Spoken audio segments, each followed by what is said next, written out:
es una biolectura, la pueden dejar de fondo mientras realizan otras actividades. Esto es Palincesto, un relato original, capítulo 15. Había una vez, hace mucho, mucho tiempo, en un lugar muy lejano, 3 planetas, como 3 hermanos orbitando un mismo sol. El hermano mayor, Moral, era un mundo acuático con todas las condiciones óptimas para la vida. La civilización que allí surgió era brillante y en extremo precoz. Alcanzaron logros incomparables y se expandieron por el cosmos antes que cualquier otra especie. Los moralianos se llamaron a sí mismos la primera civilización y estaban convencidos de que su destino era regir sobre los demás.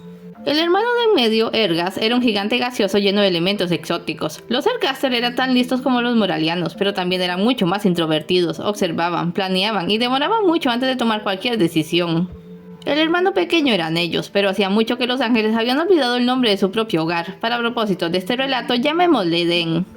Recuerdo que era pequeño y terroso, similar a la Tierra. Creo que nosotros éramos similares a los humanos. Mientras los moralianos exploraban la galaxia y los Ergaster filosofaban sobre los grandes misterios del universo, los intereses de los ángeles eran más prosaicos.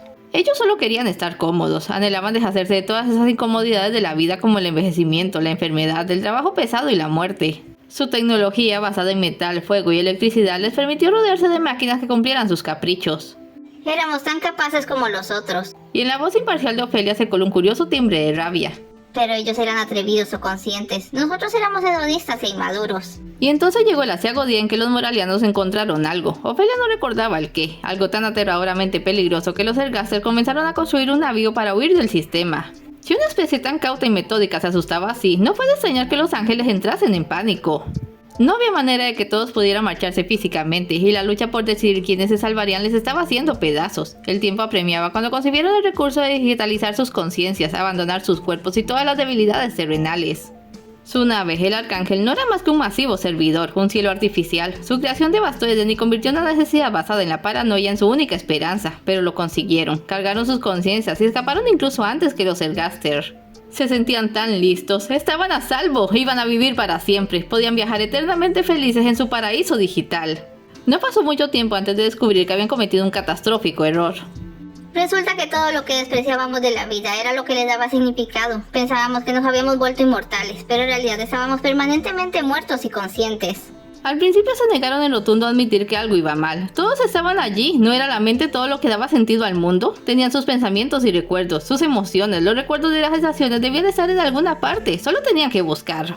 Y lo intentaron, se solaparon mutuamente, escarbaron en cada rincón, pero lo único que lograron fue emboronar sus memorias, diluir las líneas de sus identidades y transformarse en una amalgama atormentada que seguía viajando por la soledad del universo, huyendo de un peligro que ya no podían recordar con claridad. La nostalgia y la angustia revoloteaban de un lado a otro, desesperados por hallar una grieta en la coraza que les retenía. ¿Quiénes eran? ¿Qué eran ahora? Algunos querían rendirse, otros aún esperaban una respuesta, otros querían a alguien a quien culpar. El sistema se convirtió en una masiva sala de debate, donde las decisiones se tomaban si suficientes de ellos, suficiente porcentaje de la gran conciencia se ponía de acuerdo, lo cual casi nunca ocurría, de manera que solo avanzaban y avanzaban, huyendo de ellos mismos. Ambrose siempre me encontraba. Yo estaba con los que querían una solución. Él quería una mentira que nos hiciera felices. Llegado a un punto, solo podíamos reconocer en nosotros mismos nuestras obsesiones más arraigadas. Pero Ambrose siempre me encontraba, y me tranquilizaba cuando las dudas me consumían. Cuando parecía que esa sería la eternidad, un manicomio virtual saturado de muerte, 1.000.000 de fragmentos de espejo roto que no encajaban entre sí, se cruzaron con la Tierra. No era el primer planeta que veían en su periplo, pero algo en su aspecto tocó las fibras más íntimas de su subconsciente. Se sentía familiar, se sentía como casa. Consiguieron organizarse por primera vez en eones, detuvieron la nave a cierta distancia y observaron. De hecho, ya llevábamos medio siglo observando su planeta antes de que decidiéramos invadirlo, reveló Ofelia, regresando de golpe al tono indiferente. Durante varias décadas se dedicaron a enviar pequeños drones. El Arcángel tenía toda una fábrica interna para crear mecanismos, usando la materia que habían ido recolectando de meteoros, para así reemplazar y reparar cualquier componente que fallase en el servidor. No fue difícil reconfigurar el sistema para nuevos propósitos. Así pudieron ver a los humanos de cerca, estudiar sus civilizaciones, aprender sus idiomas, incluso raptaron a varias decenas para examinar su biología. La pregunta que se repetía cada vez con mayor fuerza era, ¿podemos hacer algo con ellos? Ofelia se había aliado al porcentaje de ciencias, quienes en ese entonces eran la facción más prominente dentro del servidor, aunque superada levemente por el porcentaje de placer, dirigido por Jalil, y donde se encontraba Ambrose.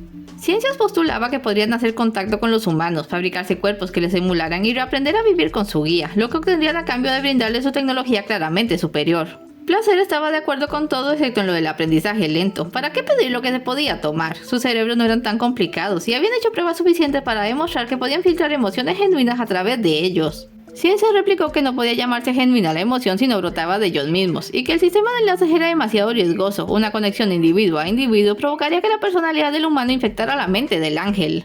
Placer contestó que era tan fácil como que cada uno se filtrara a través de múltiples enlaces. Después de todo había muchísimos humanos. Conservación preguntó qué tan contundentes deberían ser. El planeta estaba lleno de maravillas naturales que no deseaban destruir. Arte hizo hincapié en que los humanos habían creado maravillas que también deberían conservarse. Estrategia determinó que los hombres podrían reconstruir sus tesoros, pero cualquier defensa organizada debía ser suprimida. Ofelia supo que no había remedio. Cada porcentaje se unió a Placer, desesperados como estaban por volver a sentir algo, lo que fuera, y pronto. La decisión final se tomó por casi un 96% del servidor, y la Tierra fue invadida. Es todo por hoy, no se vayan sin dejar un like y un comentario, y nos vemos en el siguiente episodio.